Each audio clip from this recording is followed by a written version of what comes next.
find myself, Jack Gilmore, John Snow College, I find myself with this debate somewhat stuck in the middle, if I'm honest, because when it comes to destabilisation, is Israel destabilising? Possibly yes, but I don't think it's due to the fault of the Israelis or the people who live there. I would argue perhaps it's more due to the narrow-minded bigotry and anti-Semitism that plagues the Middle East and the simple presence of Israel.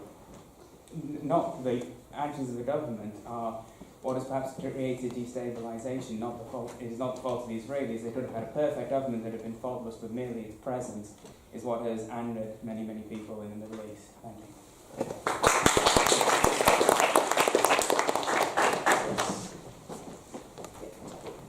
Tom Campbell, Ray College.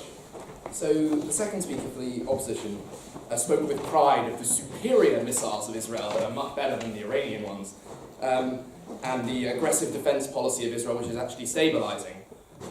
So what does it matter if a democratic nation with apparently fantastic solar panels, who knew, is pointing a big missile at a city as opposed to a regime like Iran?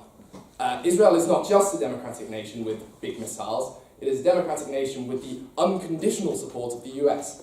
Now that essentially means it is completely unaccountable to the international community at large. So what you have is a nation which is essentially free to do whatever it wants. And you can see in what we've seen in the last few weeks, as has been very well brought up by the proposition, that includes killing civilians. Now how does the opposition think that that is a stabilising force?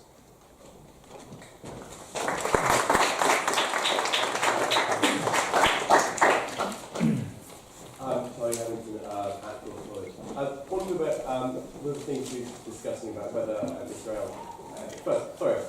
two things. First of all, the question is, as on the audience, whether it's as a stabilising force, not these stabilising force. I think just the pure logic of that, then the whole idea of the we brought from the other side that Iran, basically, the fact that Iran's destabilising force doesn't matter at all. That doesn't mean Israel is somehow less of it. But the second thing, I want to talk about the Iranian nuclear deal, which I think hasn't been brought up, and that's actually quite important. It's a good illustration of Israel's actions. Now, Israel has been one of the main proponents to Donald Trump to really sort of to scrap it, to do it as he later did, most notably with the big PowerPoint with this amazing spy reveal of documents that actually previously known to negotiators. The point being that this Iranian nuclear deal is perhaps one of the main things that keep the Middle East somewhat sane, a bit less fiery as it could be. Now it's broken. The natural response of the Iranians will be to it's more likely that nuclear proliferation will occur in the Middle East. Now, when you have states like Saudi Arabia against the Iranians, and then Egypt also, if they now have the motive to acquire nuclear weapons, this is not going to conducive for a stable Middle East. So I think just that point alone, it shows that Israel is not a stabilising force, and it's quite a fact of destabilising force.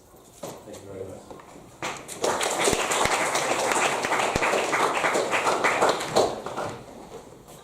Thomas Wilkenny from Van Milder College.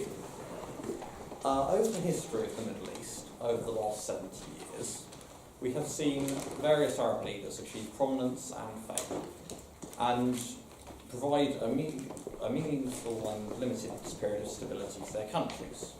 Nasser in Egypt, the militias, Shiite militias, which have helped create something approaching security in Iran.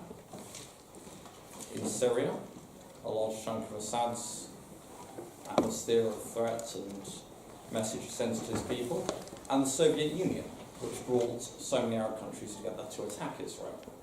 Iran, a dubiously semi-democratic state with serious long-term problems in its economy, has nonetheless kept together and achieved much more than its detractors would expect, again, by gearing up the entire country against Israel. So, I'm not going to say whether Israel's good or bad, whether it's nice or nasty. I'm going to simply say that their actions, for better or for worse, are they really destabilising these countries, or are they bringing them together and stabilising them?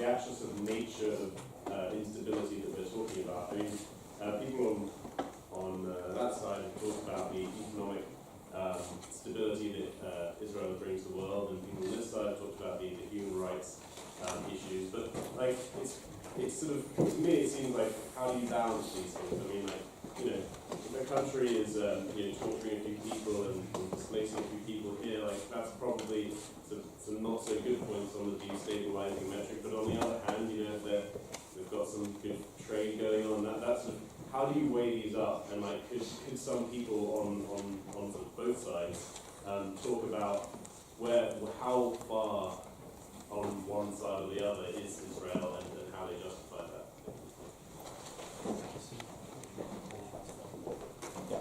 Christopher Clarkson, Couplet Society. This is no magnum opus of a floor speech, just a quick question. So I think the opposition have quite convincingly shown that Israel is attempting to be a stabilising force in the Middle East, and to a certain extent has succeeded in that in terms of foreign policy. Just a quick point though that you haven't addressed, in terms of Israeli settlements in areas like Hebron, where communities are artificially implanted into Palestinian communities. Could you just touch on that? Would you say that's destabilising potentially? I don't know, but I'd like to hear your opinions on it.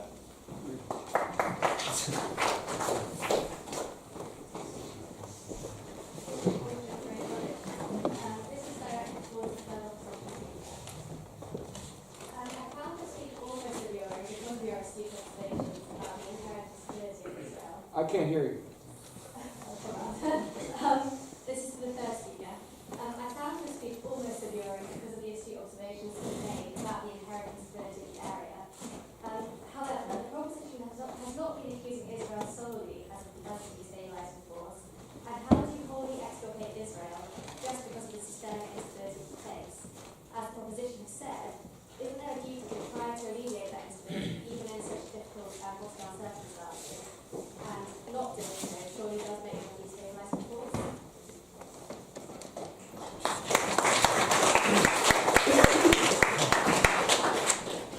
Adam Porter at Grey College. So the proposition tonight has spoken a lot about Israel's attitude towards international law. Is this the same international law that's been proposed by bodies such as the UN Security Council, where two members are currently engaged in territorial disputes themselves, where two members of the Security Council brought the whole world almost to nuclear collapse over half a century during the Cold War? Is this the same UN body that drafts legislation about Israel that made Saudi Arabia the chair of its Human Rights Council? Is this the same UN that debates these legislation and drafts legislation that has numerous members in its constituent assembly that wish to wipe out Israel and wish to remove it from the map?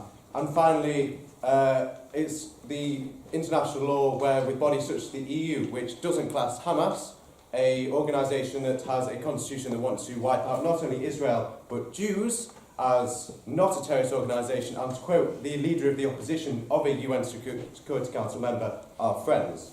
And the list can go on and on and on.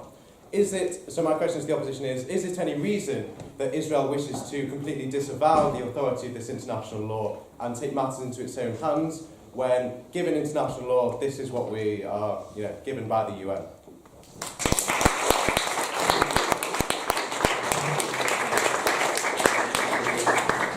Joshua Cavendish, Collingwood College. I was just wondering whether the opposition could comment on the current political situation in Israel, with a corruption scandal extending all the way to the president, somewhat undermining... Prime Minister, somewhat undermining their argument that Israel are a stabilising force in seeking to project economic goods on the world, when perhaps it could be perceived as the actions of selfish politicians simply wanting the vote of the electorate.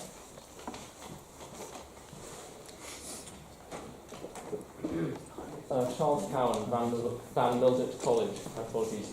Tonight's proposition has extensively railed against so-called whataboutism. I hasten to remind you that this is the same proposition which compared directly Israel to the vile dictatorship that is Russia, at the same time as using the appalling events of the Holocaust to justify their argument.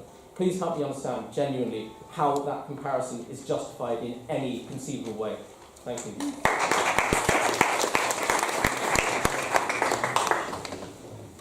Matt McAley, Grey College. I should like to address, or at least question, some of the so-called examples of stability the opposition put forward. The first speaker, I believe, talked about the River Jordan, in particular a place called Lord's Baptism.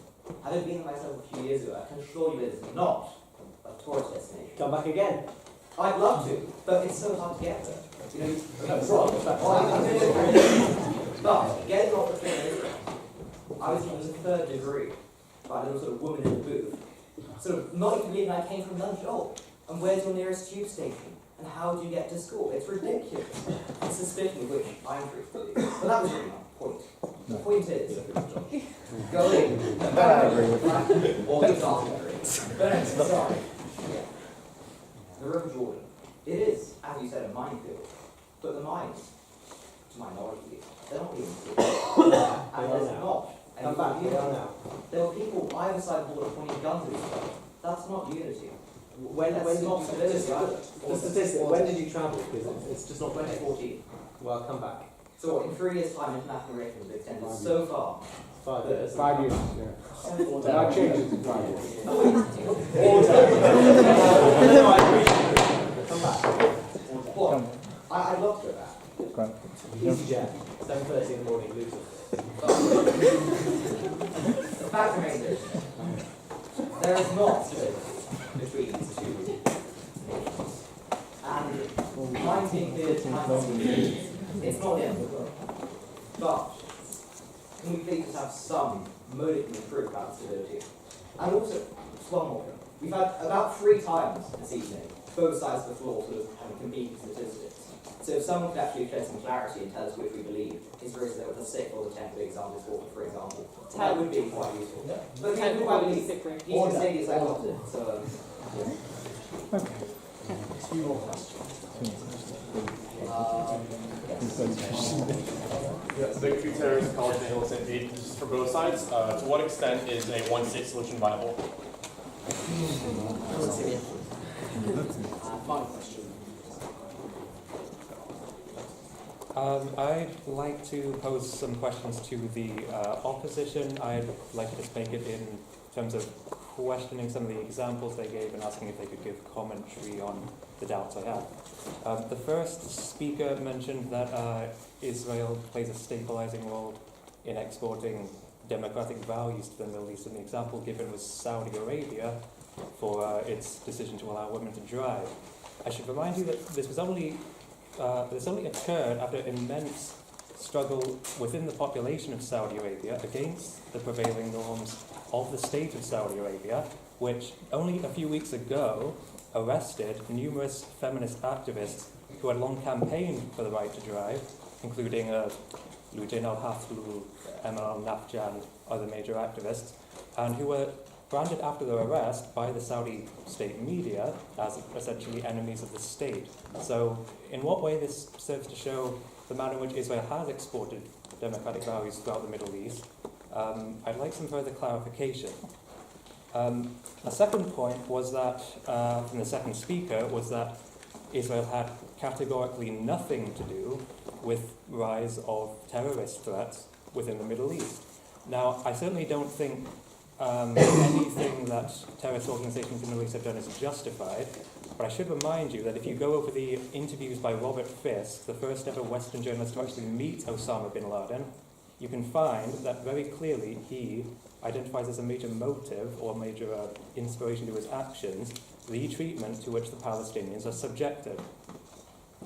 So to say that there is categorically no role at all that Israel plays in these issues, I think is simply false.